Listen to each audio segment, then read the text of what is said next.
ఒరే, నీకు 5 ఇంద్రియాలు ఇచ్చాను, సుఖం అనుభవించు, నేను వద్దంటలేదు, చక్కగా అనుభవించు. నీకు వీణ వినాలనుందా, సాంబశివాయనరే అని రాజోపచారాల్లో కీర్తన చేస్తుంటే చక్కగా విను.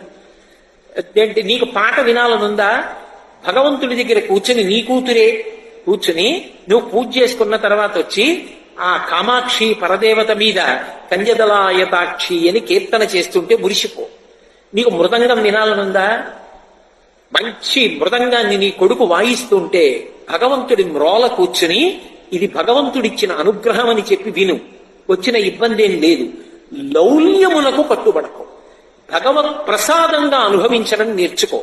భగవంతుడు వద్దు అన్నది ఏది ఉందో దాని జోలికి వెళ్ళకు, నిషిద్ధ కర్మ జోలికి వెళ్ళకు, విహిత కర్మని విడిచిపెట్టకు. ఉదయం స్నానం చెయ్యి, లేచి స్నానం చెయ్యి. ఇతరుల యొక్క ద్రవ్యములు కోరవద్దు. నిత్యతృప్తితో ఈశ్వరుడు నాకు ఇచ్చినదేదో అది నాకు పరమానందదాయకమో అన్న భావనతో జీవితాన్ని గడుపు.